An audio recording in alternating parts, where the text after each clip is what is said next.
What's the point of playing Pokemon anymore? It's just a kid's game, which everyone claims is getting easier, but they somehow forget to mention that they're 25 now and they have fully functioning brains. So, why do it? Just for the nostalgia? If that's what I was chasing, I'd keep playing Parappa the Rapper on my PS5 and you'd never need to hear my voice again. But here I am. So why? Because I like the challenge. Pokemon Renegade Platinum, a modified version of Pokemon Platinum created by the king of ROM hacks himself, Drayano. What makes this game special isn't the amazing battles against Legendaries or the increased encounter variety. It's the way Sinnoh was revamped while still feeling like Generation 4. It feels like what I remember the original felt like all those years ago. So, let's hardcore Nuzlocke it.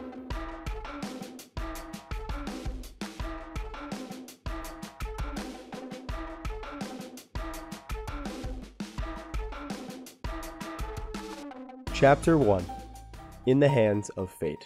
All three starters are buffed here, with better movesets, some stat changes, and their hidden abilities being a coin flip. Since you're given the other two starters after anyways, whichever you pick here just influences what Barry or Dawn will have. Whoa, let's pump the brakes. I'm playing as Lucas, since that means Dawn is the other rival. Typically, people play as Dawn, since in a later fight, her Lopunny is way harder to beat than Lucas's Granbull. That's getting ahead of ourselves though. I'm not here to play the most optimal strategy. I'm here to prove that anyone who wants to can hardcore Nuzlocke this. So, for our starter, let's rely on the Wheel of Destiny. Turtwig it is. With Shell Armor preventing crits, it's probably the best starter in the game. Is it better to take this as a gift so Barry gets an Empoleon later? Hey, look, the wheel's back. What other starter are we getting? Chimchar's our second team member. With Iron Fist boosting punching moves, I'm feeling pretty good about this. Let's roll some encounters. I grabbed the Gift Eevee in Twin Leaf Town, who's gonna sit in the box until I decide to evolve it. What do you mean I never use it? Lake Verity nets me a Psyduck, which definitely isn't as good as Surskit or Bidoof, but it's a water type. Route 201 gives us a Nidoran, which is probably the best encounter aside from its female counterpart. On Route 202, we get my least favorite encounter of the bunch, Zigzagoon. We could have had Intimidate with Shinx or Growlithe or an early evolution in Burmy, but we'll take what we get. In Jubilife, we get a choice of the 3 Kanto starters, so you know what that means. Bulbasaur. Would have loved Drizzle Blastoise since Rain is great for the Elite Four, but Chlorophyll Venusaur isn't... Wait, it changes to Thick Fat? We do get another encounter at the Trainer School, an egg which can become any of the handful of baby Pokemon. We get a Smoochum, adding a fast ice type to the team, which is something we can't really get at this point in the game. Looker does some shit that would probably get him fired, and then we have some more encounters before we talk about our first battle. We grab Magikarp from Route 218, securing our Gyarados carry for the mid-game. Route 204 finally gives us some Intimidate support in Starly, and the Ravage Path gets us a solid fighting type in Guts Makuhita. With all our encounters, we can turn our focus to the first rival fight against Barry. There's only a few mandatory trainers left before Rourke, so our team can be at a pretty high level, making this fight fairly easy. Munchlax can use Metronome, which is always a coin flip, but I didn't have any problems. On the way to Rourke, we grab a Spearow from Route 203, which will turn into a solid fast flying type in Fearow. In the Orber Gate, we grab a Geodude, which will be nice against a certain run-ending normal type. And now that we're in Orberg City, we can put our faith in the wheel once again. Mudkip. Definitely the worst of the 3 Hoenn starters, and that's not even talking about the Beldum. Torchic gets speed boost and Trico becomes part dragon type later on. Can't win them all. Wait, have we even won one? 2 encounters left before Rourke, 207 and Orberg Mine. This nets us a Phanpy who's got some unique utility with Ice Shard, and Whismur who's not great, but he'll actually be in more gym battles than Eevee. I suck at this game. In our first gym battle, we're taking on Rourke and his rock types. He's got a couple threats on his team that you need to have an answer to, those being Cranidos and Onix. It got a buff to 75 base attack, so it's gonna run you over. His lead Nose Pass only has Shockwave as an attacking move, so it's pretty easy to cheese with a ground type. Coincidentally, the Wheel of Destiny just gave me a part ground type, so Marshtomp deals with it no problem. Rourke sends in his Geodude after for some reason, which just gets immediately destroyed by my water type. And then his ace Cranidos comes out third. Zen Headbutt flinches to make this a little risky, but Marshtomp claims his third victim of the battle with a second Bulldoze. Fourth is Bonsly, but Nidoking completely walls all of its attacks, making this a totally easy KO. Fifth is Onix, but Shell Armor Turtwig makes this totally free with Bullet Seed. Last is Guts Larvitar with a Flame Orb, but since this can't KO Turtwig since Onix went for South Rock, a Razor Leaf just secures the KO and wins us our first gym battle of Pokemon Renegade Platinum. Let's get out of the grey Orbrick City and head towards the colorful Floroma Town. Before we get any new encounters, we do need to team up with Dawn for the first time, but these Rocket Grunts aren't even special enough to have names, let alone take up time in this. Jesus, this video's that long. Ravage Path to 204 to Floroma Town. Here, we spin the Wheel of Destiny for one last time. Chikorita. This time, I can't even argue this is the worst. Like, Intimidate Water Dark Feraligatr or Adaptability Eruption Typhlosion. Instead, I get 4 times weak to poison Overgrow Grass Fairy Meganium. We'll make do. Chapter 2, Through the Gauntlet. At this point in the game, we've got 7 tough battles in a fairly short period of time here. So let's run through them. We've got Mars and Cheryl before reaching Eterna City to take on the second gym leader, Gardenia. After that, we've got basically 4 back-to-back fights in Jupiter, Mira, Dawn, and finally, Elite 4 member Aaron. This is a lot of fights, and we've got a bunch of encounters in between, so let's just get started. The Floroma Meadow nets us an Execute, which is an amazing encounter. Munchlax would have been better probably, but Chlorophyll makes this a potential sweeper later on. At Valley Windworks, we get the second best Electric type out of 3. Elekid is pretty good, but since Electivire gets the Fighting type after evolving, it actually gains a lot more weaknesses and doesn't get a lot of resistances to really make it worth it. Would have loved Magnemite here though. Inside Valley Windworks, we've got to take on Mars. Her lead Zubat is no match for Smoochum's Extrasensory, and Yanma can't handle a Thunder Punch from Elekid, leaving Mars with only half her team left. Her Bronzor is next, but after some low kick chip damage, we just swap into Gyarados and it makes the battle totally free. Finally, the most annoying Pokemon on her team, her ace Perugly, who got buffed to a ridiculous degree by the way. Here, we can use a strategy that I'll be using for most of the run, Intimidate Pivoting.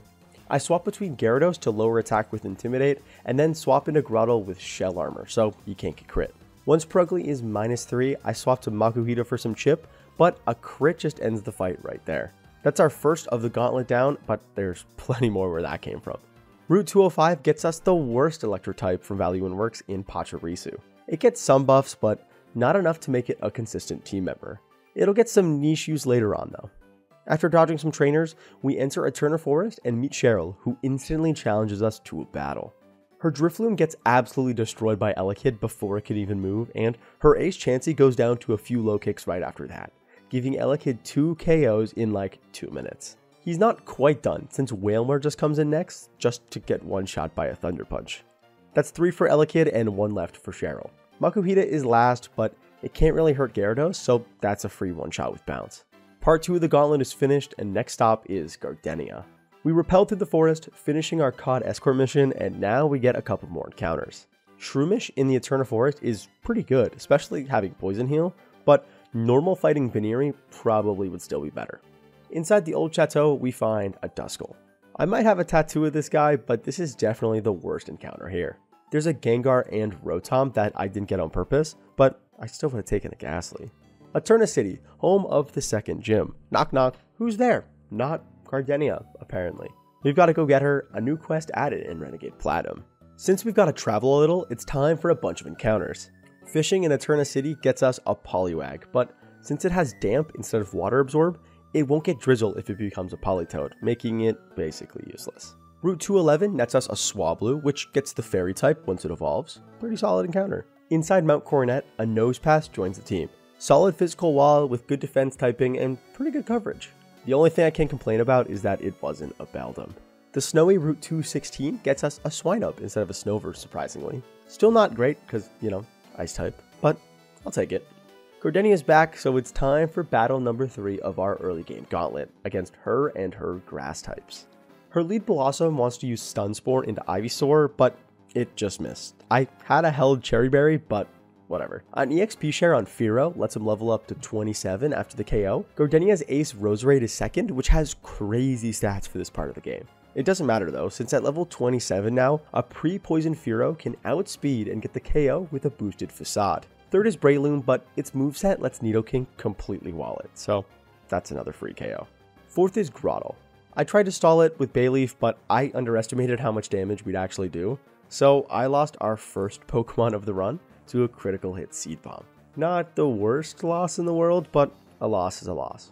I thought Fearow could come in and get the KO, but a Super Potion and Protect makes me worried I'll die of poison damage, so I swap in a Gyarados for an Ice Fang kill instead. Fifth for Gardenia is Tangela, but Ivysaur can come back in and handle that pretty easily too. Last up is Cherim, who's got a gimmick that makes it very powerful in the sun. Unfortunately, since I know it's going to set up the sun and it's a grass type, I just swap into Monferno, Fake Out to break the Focus Sash, then KO with Flame Wheel after tanking a Weather Ball. Good idea in theory, but not so much in practice. That's badge number 2. We've got 4 gauntlet fights left and they all come right after another, so let's not waste any time. Jupiter's lead Golbat doesn't stand a chance against Gyarados, especially after getting intimidated to -1. Her second Pokemon Tangela literally gets beaten the exact same way as Gardenia's did just a minute ago, by Ivysaur. That leaves 2 Pokemon left for the second Galactic Commander. Sableye does come out first, but it's a Sableye. She switched it out early, I guess to save it for later, so I just switched to my planned counter, Donphan. His entire job here is to either KO Skuntank or get crit trying. Thankfully, it's the former, so a couple Bulldozes get the job done. Sableye still exists in the back, but I just bring in Fearow, and that's that. Let's keep it moving. Before the next fight, we do get a couple encounters though. Cynthia gives us a Togepi egg, we adopt a Porygon from the Galactic Hideout, and after dodging some trainers on Cycling Road, we get a Stunky from Route 206. 2 of the 3 of those were static, so I can't complain about anything, but Stunky could have been Poison Heal Gligar. God, I wish I cared enough to repel Manip. Anyways, now that I'm done coping, it's time for our fight against Mira. Mira's lead Togetic just gets run over by Electabuzz, but her Kadabra that comes out second isn't quite as easy. Pivoting through Probopass to Beta Grass Knot lets Fearow come in safely to outspeed and get the KO with a Facade on the frail Psychic type. Third up is Porygon 2 with Charge Beam, so a quick swap into Breloom to resist it makes this easy work. A Spore puts it to sleep, and after snoozing for a couple turns, Breloom gets it to 1 HP with a couple Drain Punches. Mira then swaps it out at 1 HP, asleep, into Haunter. This thing can't even hit Fearow, so after some double team cheese, we eventually take it down with an Assurance. Porygon comes back out, but it goes down just as quick as a Drill Peck from Fearow ends the battle. Only 2 left to go. Inside the Wayward Cave, we help Mira and then get our encounter, a Mawile. It gets huge power in this ROM hack, like in its Mega form, but we got Intimidate. Still a great Pokemon and has great typing for a certain Pokemon later on. One of those Pokemon is on Dawn's team in front of Mount Coronet. Her lead Piloswine can't do too much damage to Gyarados, even after a miss and Focus Sash letting it get off one more attack. Second is Clefable, which Mawile's steel typing and her high physical attack helps with a lot. A few Iron Heads bring down the knockoff Chansey. Prinplup is third, and Pachirisu gets her first taste of the battle. A Discharge leaves Prinplup on what's gotta be 1 HP, but even after an Icy Wind speed drop, she's still fast enough to get the KO in the next turn. Last is the hardest Pokemon of the bunch, Lopunny. Instead of risking a crit, it just missed, doing some crash damage with high jump kick. From there, we can outspeed and bring down Reddit's favorite Pokemon. We've got 1 battle left in our little gauntlet, but it's definitely the hardest one. We head through Mount Coronet and get to Route 208, where we grab a Roselia. Not a bad Pokemon, but I've got my fair share of grass types already, and since it already looks like he's holding pom-poms, he'll be a cheerleader. Through this gate, we find Aaron of the Sinnoh Elite Four. His team is a slightly nicer version of what we'll be facing later on. What isn't slightly nicer is his Sniper Scope Lens Drapion, which basically guarantees a critical hit, and this Muscle Band Scizor that's going to sweep my whole team if it gets off a Swords Dance. We've got to be smart, and we've got to have a real solid plan before going into this fight. If we don't, we're basically showing up with a big sign that says, "Please make me restart." I think I cooked something up, so let's do this. Aaron leads with Dustox, which only has Bug and Poison moves. Mawile resists one and is immune to the other, so she's a great choice to open the battle. Second is his ace, Drapion, which can run over my entire team. Thankfully, Shell Armor Torterra can't get crit, and with a Soft Sand, it can secure a one-shot KO with an Earthquake. Beautifly's third. Monferno comes in to break the sash with Fake Out, and then Jinx can get a one-shot KO without risking a crit from Bug Buzz. Fourth is Scizor. Since it should see a kill with Bullet Punch, I bring in Monferno safely to outspeed on the next turn with a 4x super effective Flame Wheel. Last for the first Sinnoh Elite 4 member is Venomoth. Probopass comes in on a Sludge Bomb she's immune to, and then immediately gets put to sleep, forcing me to risk 2 crits trying to wake up. We don't get punished as Probopass brings Venomoth to the yellow, and then I swap into Mawile on a full restore. More sleep shenanigans force me to risk another crit here, but Mawile survives to wake up and finish the battle with a Fire Fang. We've gotten through the toughest fight of the early game, and we're moving on. Chapter 3. Entering the mid-game.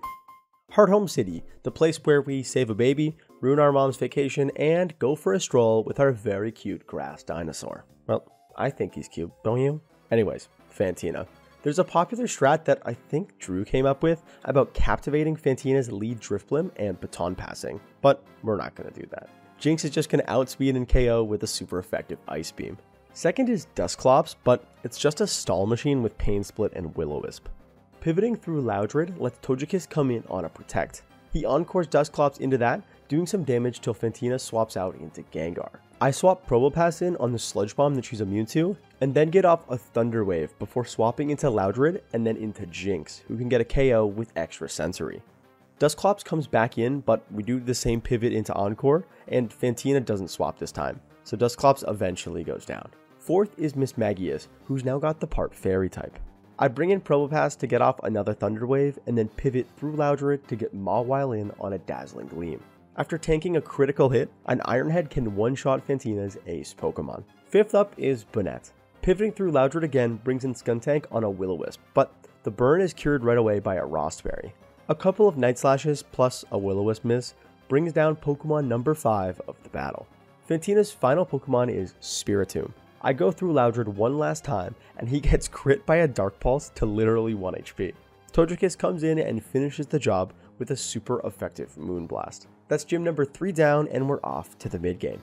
Leaving the city, we battle Barry, but it's boring and Electabuzz and Fearow sweep it, so we're moving on. We're skipping our encounter on Route 212 here, so we've got to go save Mr. Backlot and Commander Saturn in a double battle. Now, AI double battles are a highly debated topic in this community. People hate them and complain about how bad the partners are, but I kind of like the challenge. It adds another level of prep and planning because Barry can either sweep the whole battle on his own, literally do nothing, or sponge hits to save my Pokemon. Like in this battle here, his Snorlax took like 1,000 hits from my Dusclops. I'll talk more about these battles when we get to Spear Pillar. With that fight out of the way, we have a bunch of encounters before our next big fight. In the Trophy Garden, we get a Happiny, which is going to be so broken later on. Definitely the best encounter here. On Route 209, we grab a Vulpix with the Drought ability, which is going to be awesome for our Chlorophyll Pokemon. The Lost Tower, which doesn't give us strength in this game, so I'm not going up it, gets us a Golbat. Would have liked the Ghastly again here, but Crobat is a lot better than getting a Banette. Nearing the Solaceon Ruins, I get jump scared by Elite 4 member Lucian, who I was really worried was going to fight me like Aaron. He didn't, but his face creeps me out. I skipped out on the Unknown here, but it's not worth the Pokeball. We're going to delay Route 210 as well for a chance at Dratini after this, but on Route 215 we do get a Kadabra, which is going to be pretty nice. There's only one tough fight on this route, and that's these Ace Trainers guarding the entrance to Veilstone City. Since you can take them on one at a time though, it's not that crazy, but I did almost lose Swampert to Magical Leaf because I forgot the Gardevoirs like always carry it. But we're through and in Veilstone City, home of unlimited Focus Ashes. Yeah, I'm going to abuse that later. You know what else this is the home of? Maylene.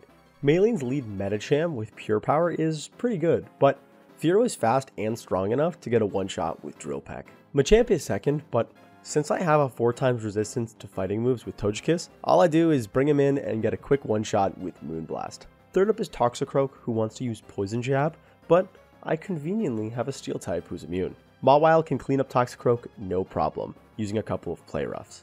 Fourth is Infernape, which can be kind of scary with the Iron Fist ability, but I bring in Staraptor to sacrifice it since I've got 2 better flying types in the box. And then I bring in Torterra, who will never die to a Fire Punch thanks to Shell Armor, and can get the KO with super effective Earthquake. Maylene's second to last Pokemon is her ace, Lucario. I swap into Gyarados for an Intimidate, and then take it down with a couple of Aqua Tails. Gallade is last, and it has screens, so this can be kind of annoying. It can't really touch Togekiss though, so I swap it in, and after a couple Moonblasts, the battle's over. We've got half the Sinnoh badges, and we've got another coming up really soon. Chapter 4, Strokes of Luck. Before continuing our journey, I remembered that you can get fossils in Eterna City, which would have been great for the whole Chapter 1 in the hands of fate thing, but whatever.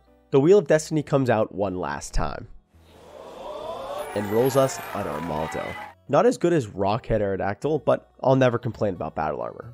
Our trip to Pastoria City nets us 4 new encounters. In the Maniac Tunnel, I get a Diglett that could have been a Trapinch or a Hippopotas, so that's cool, yay. Route 214 gets us a Numel, which has Magma armor, but it's not buffed like in other ROM hacks where it prevents crits, so it's kind of worthless. The Valor Lakefront nets us a Kricketune, which is only 10%. That's 0 for 3, by the way. Come on. Route 213. Drizzle Pelipper. Okay, now we're talking. I'll take all those encounters as a trade for this one.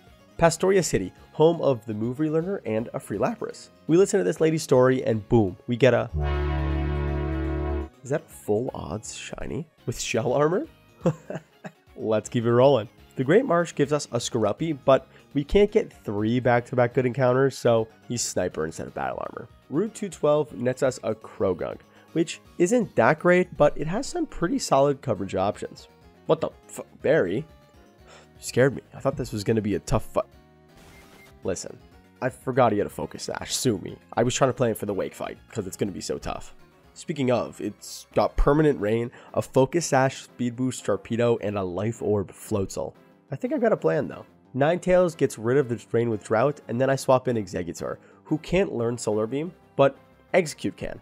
In combination with Chlorophyll to get the speed boost, Quagsire and his Little Berry doesn't stand a chance. Gyarados is second, but since the AI doesn't understand how Toxicroak's Dry Skin ability works, it just keeps restoring his HP with Aqua Tail. That's the freest KO of the game so far. Third for Wake is Poliwrath, which Exeggutor can handle no problem. I held Chesto means he can swap in on Hypnosis no problem, and get a Solar Beam KO from there. Fourth is Sharpedo, but since our lovely shiny friend Lapras can't get crit, he always wins this 1v1 with 2 Silk Scarf boosted returns. Fifth up is Ludicolo, but since the sun doesn't activate its Swift Swim ability, it can't outspeed and sweep me. Venusaur can swap in totally safe and KO with a super effective Sludge Bomb. Wake's Ace Floatzel is last, but I've got a solid 6 Pokemon team left to deal with it. Mawile comes in for an Intimidate to hit a few play roughs, and then secure the final KO of the battle, and the 5th badge of Sinnoh. Team Galactic is doing something, I don't know, it doesn't matter. Let's head towards Celestic Town. I saved the Route 210 encounter for a chance at Dratini, but it's horsey. Well, Swift and Kingdra could be pretty good on a rain team, I guess. The end of Route 210 gives us a little present, but not the good kind of present. We get to fight Dawn again, and this time with a full team of 6, including the dreaded Lopunny. She leads with a super fast Alakazam with Life Orb. The only way to outspeed this is to push Crobat all the way up to 48. That gives her enough speed to hit a super effective crunch to bring down Dawn's lead. Second for Dawn is Mamoswine. Electivire dodged the Stone Edge coming in, which is always appreciated, before outspeeding for a quick close combat KO. Clefable is third, and since Electivire has dropped defenses, I swap into Mawile for the Fairy Resist and the super effective Iron Heads. Before she can secure the KO though, Dawn swaps Clefable into Flareon for some reason. Lapras can tank the Flare Blitz coming in no problem, and that baits a close combat, which I can switch Crobat into totally safe. Since close combat caused a defense drop, a single fly from Crobat brings down Dawn's 3rd Pokemon. Fourth is Lopunny. I'm expecting an Ice Punch, so I bring in Lapras to tank another hit. I'm proven right, and since this thing is choice banded, it can't switch moves now. Lapras 4 times resist ice moves, so this is a pretty easy KO. Clefable comes back out next, but it's like 1 HP, so it doesn't stand a chance. I swap into Torterra for a quick KO with Earthquake. Finally, Dawn's last Pokemon is Empoleon. Torterra never dies to Surf thanks to Shell Armor, so a super effective Earthquake can finish off Dawn's ace and the entire battle. That's our last battle with Dawn until Victory Road, so we can put Lopunny on the back burner. Chapter 5, Encounter with a Legend. Celestic Town, home of the choice specs that I'm not going to use, a Relicanth encounter, and the location of our first fight with Cyrus. I'm not going to spend any time on this fight since he's got 4 Pokemon, Crobat, Honchkrow, Magnezone, and Weavile, who are all walled by individual Pokemon, Jinx, Lapras, Torterra, and Mawile. Don't worry, we've got a new added boss fight to cover instead. In Renegade Platinum, you can't just head to Canalave City before visiting Pal Park. On the way, we do grab some important surfing encounters, like Krabby, but more importantly, Luvdisc. With the swift mobility and some comically high stat buffs, Luvdisc is a great late game sweeper. Once at Pal Park, we meet Professor Oak and Frontier Brain, Darak. This battle is our first encounter with a legendary Pokemon. Sacred Fire Extreme Speed Entei has some monster base stats and a Shukaberry to prevent ground type one-shots. Oh yeah, it also has Life Orb Metagross and an Expert Belt Alakazam. This'll be fun.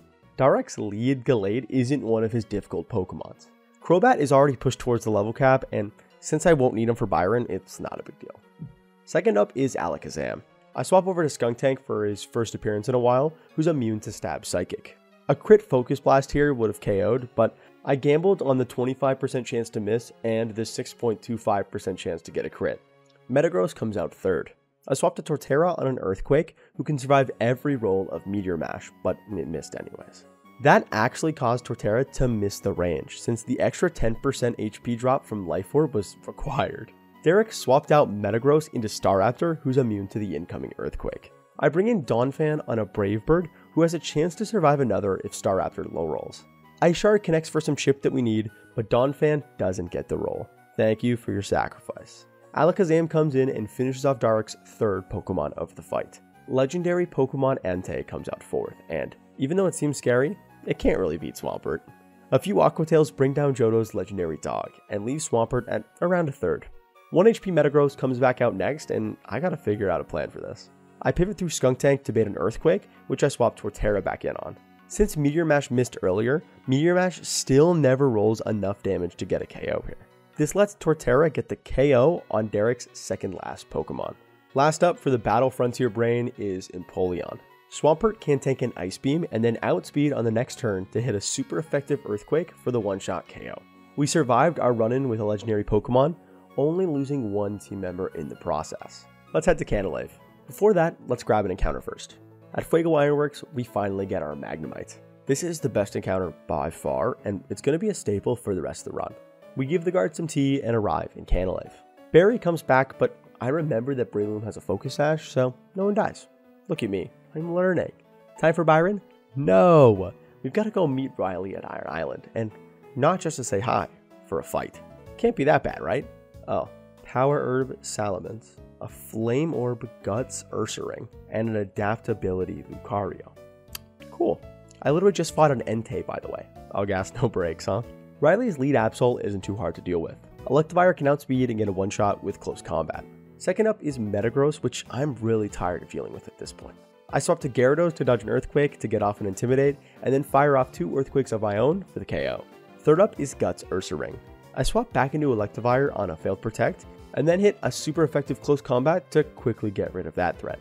Slaking is fourth, but with Truant, I'm hoping this shouldn't be too bad. I pivot through Gyarados and then back to Electivire for the Intimidate and to get rid of the defense drops. Then a close combat can get the KO as Slaking loafs around.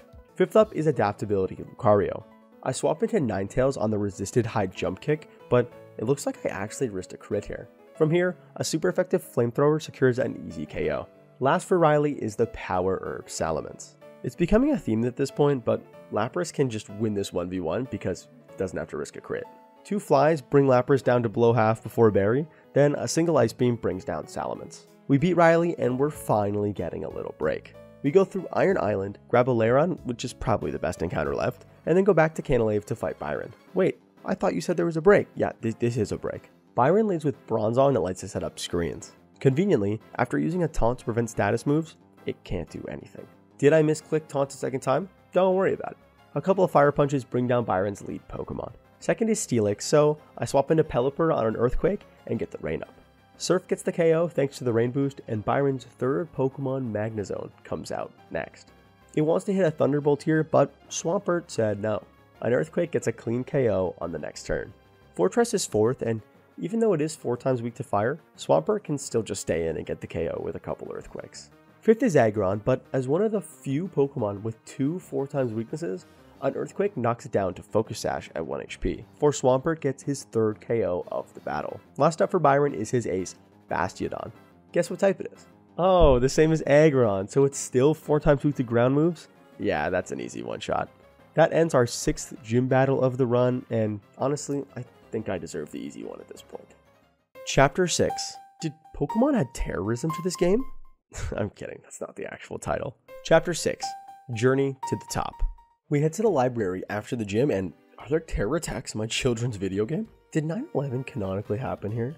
We've got to run around and stop the commanders, Saturn and Mars. They have pretty similar teams, so I'm not going to spend too much time here. But Saturn gets handled by Alakazam, Torterra, and Crobat, and Mars gets dealt with by Magnezone, Infernape, and Lapras. From here, we've got to go save Barry's incompetent ass, so we're heading back to the snowy routes of 216 and 17. Our only new encounters here are a female Snorunt, who might be useful later on, and an Abomasnow, but since Hail isn't like Snow in Gen 9, he won't be very involved. Barry is talking shit from the top of the lakefront, and I'm sure that's gonna go really well for him. I can't find out until I get Rock Climb from Candace. Candace, can we be done with this joke? I don't want to say some gym leader I can't remember the name of for the rest of this video. To find her, we've got to beat this double battle in front of the Snow Point Temple. This battle is actually really tough, and here you can see the beginnings of what is going to be my Elite Four team. Ninetales and Exeggutor work great together, and since Ninetales baits ground and water moves while also resisting the dark and bug moves that Exeggutor baits, it works really well. The other half of the team is Pelipper plus a Swiftson user like Relicanth. This deals with other threats that the Sun team can't deal with, like Fire and Dragon types. We'll check back in a little bit. We catch a Sneasel, mess up the ice sliding puzzle for way too long, and then send Candace back to her gym so we can take her on for our 7th gym badge. Candace leads with an Abomasnow to set up the Hail for her Snowcloak Pokemon in the back. I lead with Exeggutor on purpose so I can switch Ninetales in on a resisted ice move, replacing the Hail with Sun. She can then grab a quick KO with a 4x super effective Flamethrower. Second up is Walrein. That's not a problem for Venusaur, who I swap in on an Aqua Ring before outspeeding it getting the KO with a 1-turn Solar Beam. Third up is Glaceon. I swap Ninetales back in on a double team. Since it's holding a Bright Powder, this could get really annoying. Thankfully, Ninetales connects with a Flamethrower right away for the quick one-shot KO. Fourth up is Mamoswine. I swap Exeggutor back in on a Stone Edge, totally safe from a crit. From there, our Palm Tree is free to fire off a 1-turn Solar Beam for a one-shot KO. Fifth up is Weavile, but just like Cyrus's Weavile earlier, Mawile completely walls it with a resistance to all of its moves.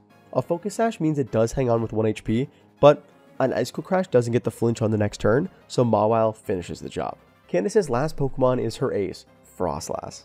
I swap into Probopass to get off a Thunder Wave, but I'm punished for it, as Frostlass gets a crit with the Shadow Ball, bringing down our defensive wall. Tough loss, but we should be able to keep this together. I risk another crit on Infernape the turn after, but we aren't punished a second time in a row, meaning a Fire Punch can connect for the KO. We've taken down Candace, and it's time to start our climb to the summit.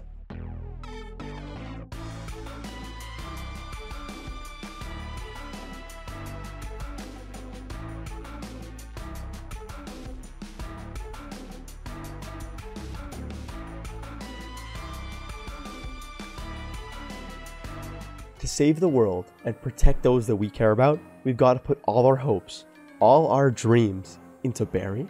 What? That's right.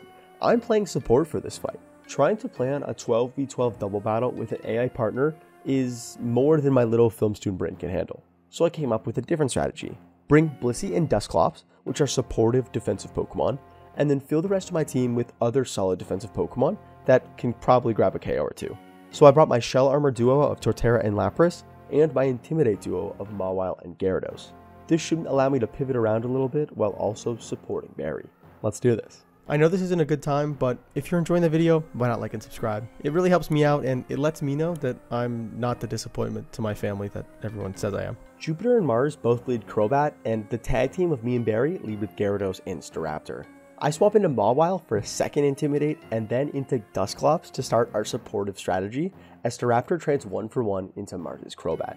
Yanmega and Snorlax come out respectively, but I'm gonna need more than just 1-for-1s from you, Barry. Dusclops missed like 3 attacks in a row, and then got hit into the red as Snorlax took a little nap. At red HP, both of the AIs see a KO on my Dusclops, so Protect blocks both attacks as Snorlax brings down Jupiter's Crobat. Tangrowth comes out in its place, and with 2 special attackers on the field, Blissey can come in and play support. She sponges some hits and then swaps into Torterra right before Snorlax gets a KO on Mars' Yanmega. Electivire's out third on the right side to target Snorlax, so I swap into Mawile for an Intimidate to save Snorlax's life. It works, letting Snorlax get off one more attack before going down to double up. Azumarill comes in to finish off Electivire, and Mawile does half to Tangrowth before I swap her out to get back into Blissey. I thought this was the special Bronzong, but it was the physical one, with Zen Headbutt critting and almost deleting Blissey. She survived on like 1 HP, but now I'm down a team member for like the rest of the fight. I bring in Torterra to tank a hit, but Barry's Infernape brings down Jupiter's Tangrowth from half with a Flare Blitz. She sends out Gastrodon in its place, which has Ice Beam to threaten Torterra. It doesn't matter though, since I know Infernape sees the KO on Bronzong, and Torterra is fast enough with 4 times super effective Seed Bomb to get that KO. With another Bronzong and Kangaskong on the field now, I swap into Gyarados for Intimidate support, as Infernape goes 1 for 1, trading its life for Kangaskhan's. Purugly and Heracross come out respectively, and I really want Barry to take out Mars's ace. So I go into Mawile to get Purugly to -1. Heracross does get doubled into though, so it can't get a KO before going down. Barry brings out another Pokemon that could KO Purugly, so I swap back into Gyarados for more Intimidate support. At -2, Breloom can survive a super effective Play Rough and then get the KO right back before going down to Psychic from Jupiter's Bronzong. With that 1 for 1, this battle changed from a 2v2 into a 1v1. Gyarados can handle the Bronzong with a couple of crunches, leaving only Sableye on the side of the Galactic Commanders. I've still got a trick up my sleeve though, and since I still have Lapras in the back, we have no risk of losing. Sableye goes down to a couple of Surfs, leaving only Skuntank in the back. Since Lapras has a solid amount of HP, he can chip down Jupiter's Ace before swapping to Gyarados and then into Mawile for the double Intimidate. With Shell Armor keeping us safe, a super effective Earthquake can bring down Jupiter's final Pokemon, winning us this crazy 12v12 double battle. Mars and Jupiter might be taken care of, but our journey to the top isn't over yet. We've got to take on Cyrus in 2 back-to-back fights. First featuring a double battle against Dialga and Palkia, and then in a regular 6v6 single battle. We can't change our teams or items between these fights, so we need one team to tackle both challenges. Dialga and Palkia are at level 70, so trying to win a real double battle here is almost impossible. I settled on using a Perish Song strategy, but I can't dedicate a full team slot to a Perish Song user, since I need all the help I can get in the next battle right after. The obvious choice here is Altaria. Being a fairy type makes her immune to dragon moves, which should be pretty helpful while pivoting around killing the 3 turns. Palkia shouldn't see the KO on Altaria since it doesn't have a super effective move, so that's why Kingdra is out here first, to act as tasty bait while staying safe with Protect. Perish Song goes off and now this battle is on a timer. I'm expecting both to see a KO on Altaria or a dragon move into Kingdra, so I swap in the fairy type Mawile to absorb the hit and Altaria protects. Lapras can't die unless they both double up into Altaria's slot, so when I swap her in and they both target Mawile with a Flash Cannon and Earth Power, it does nothing. We've got 1 turn left to kill, so Lapras can protect and I swap Mawile into Pelipper, who should dodge an Earth Power and has a Focus Sash just in case of a crit. With that, the 3 turns have passed and Dialga and Palkia go down one after the other. That's 1 battle down, but we've still got an equally as hard one to go. Cyrus's lead Crobat is Choice Banded, so after protecting to confirm that it's going to use Cross Poison into Altaria, I swap into Mawile, who's immune. She easily takes it down, losing 0 HP in the process. Houndoom is second for the Galactic boss, so I swap into Pelipper to set up the rain. He's got to risk 1 crit here, but we don't get punished as we survive to get a KO with a rain boosted Surf. Third is Magnezone, and we've conveniently got a ground type in Swampert to switch into. A Signal Beam did get a confusion, but Earthquake connects through it for the one-shot KO. Fourth is the fanciest bird, Honchkrow. I pivot through Lapras into Altaria, who then outspeeds and gets a KO with a super effective Moonblast. Fifth is Cyrus's ace, Weavile. Just like the last few Weaviles, Mawile can hard wall all of its moves, no problem. Another easy KO. Cyrus's last Pokemon is Gyarados. I do a little bit of pivoting between Mawile and Kingdra for some Intimidates, but I overestimated how much neutral damage Mawile would take, and it falls to an Aqua Tail. Our Weavile killer may have run out of Weaviles to kill, but she was a valuable team member nonetheless. From here, the Nuzlocke gods shine upon us, here to save our run. Lapras can do a bit of damage before swapping out thanks to Shell Armor, but our Ice Beam gets a miraculous freeze that lasts for 3 turns, letting Lapras finish off the battle all on its own. That could have got really messy, but we got through it pretty much unscathed. Cyrus abandons his plan sparing the universe from an ungodly amount of despair and destruction, and we can still live out the rest of our lives in peace and harmony. Wait, I've still got a gym badge to get. Chapter 7, the final push. We've got 2 more encounters before our 8th and final gym leader. Route 222 gives us a Heracross with outcuts, and inside Sunshore City we can fish for a Staryu. At this point in the run, we aren't desperately waiting for any encounters, since I've already got my plan for the Elite Four. The goal now is to protect those team members. So when Flint asks us to go challenge Volkner, we've got one objective. Well, 2 objectives. Protect our Elite Four team, and get our last gym badge. Volkner's lead Jolteon is a great way to show the power of Blissey. Base 255 HP with 135 special defense makes her a specially defensive wall. But how can she take care of opponents? Well, with a learn set of Seismic Toss, Thunder Wave, Protect, and Soft Boiled, that provides consistent damage and healing, plus some speed control to boot.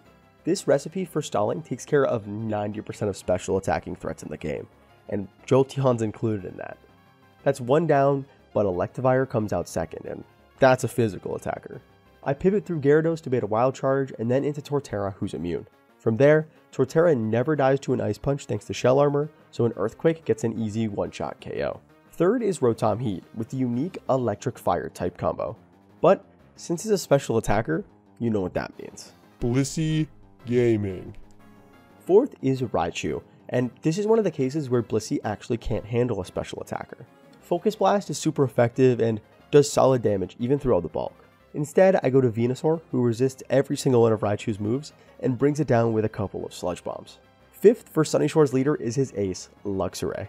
Since Luxray got the Dark type in this ROM hack, Infernape can swap in on a resisted Crunch and get an easy KO with a super effective close combat. Last up is a second Rotom, this time Rotom Wash. But a special attacker, really Volkner? In my Pokemon game, didn't you know that I have Blissey Gaming? With that, our Sinnoh Gym Challenge is finished, and it's time for the Pokemon League. Victory Road? More like Schmictory Road, am I right, guys? Wait, where are you going? Let's talk encounters. Route 223 gets us a Tentacruel, Victory Road gets us a Machoke, and Route 224, which is mandatory now, gets us a Gloom. The only important one is Gloom, since it is in contention for the Elite Four team, since it has Chlorophyll. Another main change to Victory Road is the 2 boss battles inside, those being Mira and Dawn. Mira isn't too bad, but having it near the end of Victory Road means I have to go all the way back through to change my team. Anyways, Mira's lead Starmie loses a 1v1 to Alakazam, Weavile gets faked out by Infernape to break the sash before going down to Crobat, Electro doesn't go boom, so Torterra gets a free KO with Earthquake, Arcanine also gets Earthquake by Torterra since Electro didn't do any damage, Crobat is completely walled by Magnezone, and her Grass Dragon type Sceptile can't beat Lapras in a 1v1 thanks to Shell Armor. One more to go. Dawn is a little more complicated, but since we're following our first objective from earlier, you'll see some Pokemon for the first and only time. Dawn's lead Alakazam gets dealt with the same way it did last time, with a higher level Crobat. She won't be coming to the Elite Four anyways, so pushing her up to the level cap is fine. Second is Mamoswine, but Infernape can swap in and use Fake Out to get enough chip to secure a KO with close combat. Third is Empoleon, but another close combat is actually enough to get the KO here as well. Clefable is fourth, and a special attacker means Blissey Gaming. Fifth up is Lopunny, which is still the scariest part of the battle. It's a little more manageable by using Wobbuffet to resist fighting moves, and to use super effective counter and retaliation. We risked a couple of crits, but once again, not on the Elite Four team. Last for Dawn is her Flareon, but Camerupt walls it pretty well, and we can use a couple of Stab Earthquakes for the KO. That's Dawn taken out for the last time we somehow didn't lose a Pokemon, and we're off to the gates of the Elite Four. We do fight Barry one more time, but I don't really want to cover another Barry fight, so I'm going to do this one quick.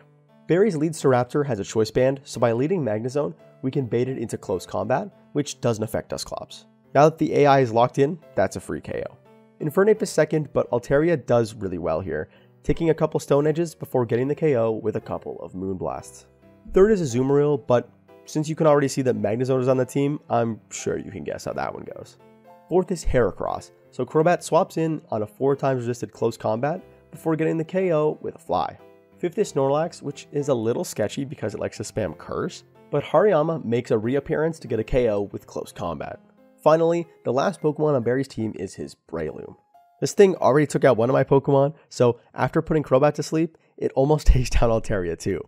But she survives on like 1 HP before getting the final KO. Barry runs out of the league in tears, and it's finally time for the main event, the Elite Four. Chapter 8, The Belly of the Beast. I talked about the Elite Four strat earlier, but let's nail it down. The first third of the team is Team Sun, Ninetales and Exeggutor. I mentioned that Vileplume was also in the running. While it is faster, it's also a lot less bulkier and hits a lot less hard. So, Eggy it is. The second part of the team is Team Rain, Pelipper and Luvdisc. We have a bunch of Swift Swimmers to choose from, but Luvdisc has base 125 speed. So in the rain, it'll outspeed literally everything, even with the Choice Scarf. Add in the Fairy typing for a certain Champion's Ace, and we've got one of the best sweepers in the game. The final two Pokemon on the team are what I like to call Team Everything Else. We need some help dealing with certain threats in each battle, so we've got Blissey Gaming to help with special attackers, and Lapras, since we've been relying on Shell Armor the whole run anyways, and it'll come in clutch in the Elite Four. Speaking of the Elite Four, Drayano did something a little special in this ROM hack. Each member of the Elite Four can have one of 4 possible teams. That means I can't meticulously plan every battle since I don't know what team I'll be facing. So instead, I'll meticulously plan every single battle for every single possible team. Let's do this. Aaron leads with Scyther and I lead with Ninetales. Looks like we're dealing with Team 4, which isn't the worst, but definitely not the best. I swap into Eggy, who's holding a Koba Berry to avoid dying to a critical hit Aerial Ace. With the sun up, he outspeeds and fires off a 4x super effective Ancient Power for the KO. Second is Yanmega. That's a special attacker, so it's time for Blissey Gaming. Until Aaron swaps it out for no reason. Aaron brings out Pinsir, Heracross's younger and definitely worse brother. Ninetales can outspeed and blow Pinsir away with a flamethrower. Scope Lens Sniper Drapion comes out next, and this thing can destroy my entire team with a critical hit. If only I had a Pokemon who doesn't get crit. Yeah, it's Lapras. With a Never Melt Ice, Ice Beam is a 2-hit KO, meaning he always wins the 1v1 against Drapion. This may or may not become a trend later on.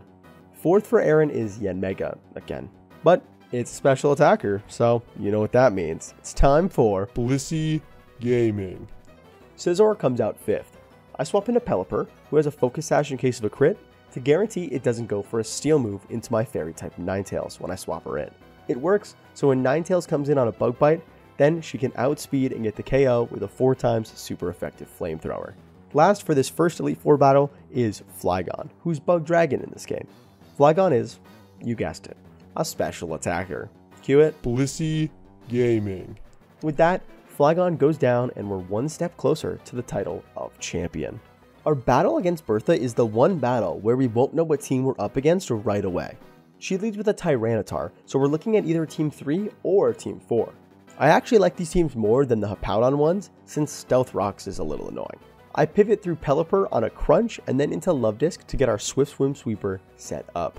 Surf actually misses the KO, even though I thought my calc said it was guaranteed, but we weren't punished. I missed the range again after a heal, but Luvdisc does finish off Tyranitar eventually. Second up is Torterra, so that means we're looking at Team 4 again. I swap into Lapras, who, say it with me, can't get crit.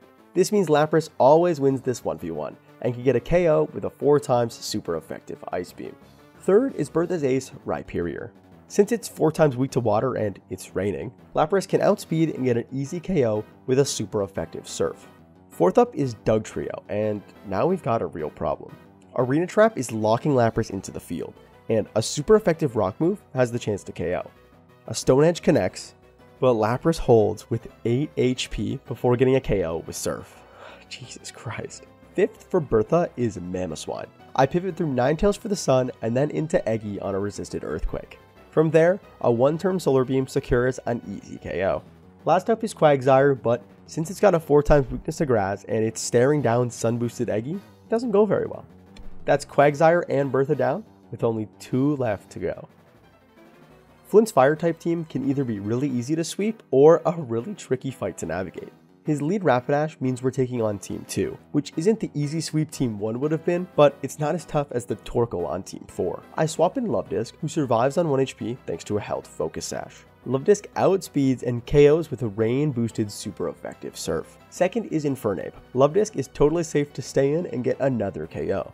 Actually, she's safe to stay in for a third KO too when Flint's Ace Magmortar comes out next. So that's 3 down, 3 to go. Fourth up is Drifblim, and Luvdisc can't continue its sweep. But that looks like a special attacker. So it's time for... Wait, there's actually a slight change here. Blissey has Shadow Ball for this battle, specifically so she can hit Drifblim. Other than that, it's just some classic Blissey Gaming. Until Drifblim switches into Lopunny. A little annoying, but I swap into Eggy on a high jump kick. A Focus Sash lets this questionable bunny survive on 1 HP, and it just sets up the sun. No problem. Flint's gonna heal, so Psychic just... Jesus Christ. That could have been a run ender. Oops. Well, it's dead now. Drifblim's back, but come on. Do I really need to play the audio again? Steelix is Flint's last Pokemon, but Pelipper has been patiently waiting the entire battle for this. She comes in on an Iron Tail and then outspeeds for the one-shot KO with a rain-boosted Surf. That's 3 fire types down, and we're moving on to our final hurdle before the champion. Lucian's team is full of special attackers, so this should be like a 5v3. He leads with Alakazam, meaning this is Team 4 again, our worst matchup overall. Blissey can't take this fight since Alakazam hits really hard with Aura Sphere, so I swap into Lapras to abuse Shell Armor plus Citrus Berry. A Thunder Wave does make this a little awkward, but our Waterfall still connects for enough damage to make the strategy work. Luvdisc swaps in next, who wouldn't have died to a crit thanks to a Focus Sash. Lapras's chip means Luvdisc can outspeed and get the KO with Surf. Second up is Exeggutor, and since it has Sleep Powder, Blissey can't 1v1 this either. She can at least hit a Thunder Wave, so Pelipper can come in and get a KO with Hurricane without risking a crit. Third up is Gardevoir, and I can finally use Blissey to win a 1v1 for some iconic Blissey Gaming. Fourth is Gallade, one of 2 physical attackers on this team. This one is pretty easy though, since it wants to use close combat into Blissey.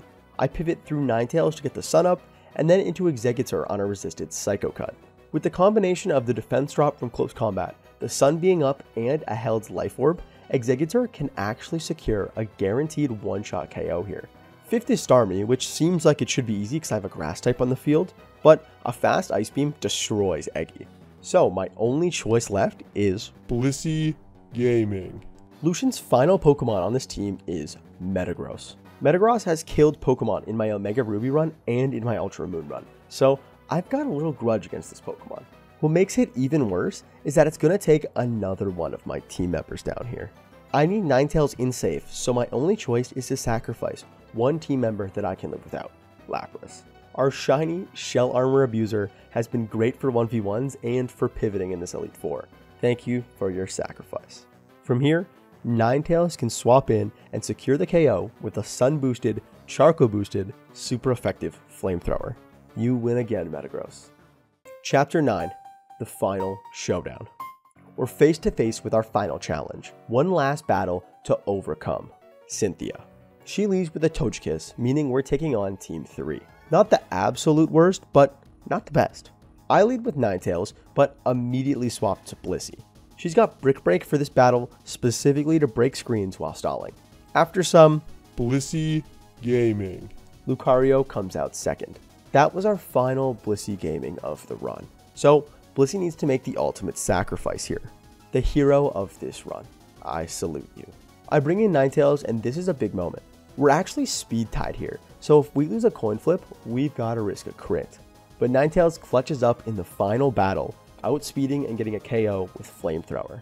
Third up is Milotic, so after taking a critical hit Scald and getting some chip with Energy Ball, I swap into Eggy to get a KO with Life Orb boosted Solar Beam. Fourth up is Spiritomb, and it's time for another sacrifice play. A Solar Beam gets Spiritomb to half before Eggy goes down to a super effective Dark Pulse. Thank you for your service.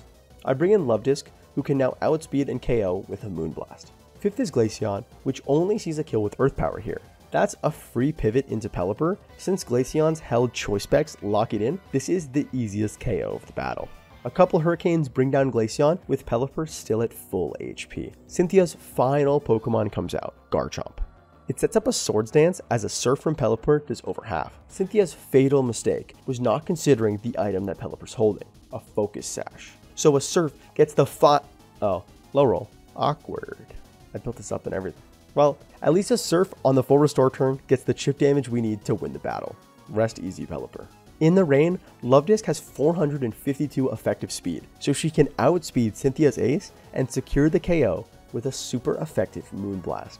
Garchomp's down, so we're officially the champions of the Sinnoh region and have officially beaten a hardcore Nuzlocke of Pokemon Renegade Platinum. But there's one question left. What are we banning for next time? One of my new ideas is to ban the best Pokemon, mechanic, or strategy for the next run.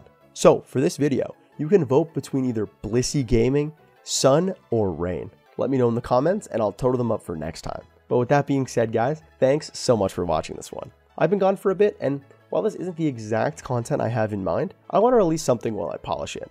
So here it is. If you guys want some more in-depth battle breakdowns, let me know down in the comments. Maybe I'll make a companion video to this one with some detailed breakdowns and some tips and tricks. I'm starting to work on the new video too, so stay tuned for that in February. Again, thanks so much for watching this, YouTuber things. Like the video if you liked it, subscribe if you really liked it, tell a random person on the street about my video, and I'll see you guys next time.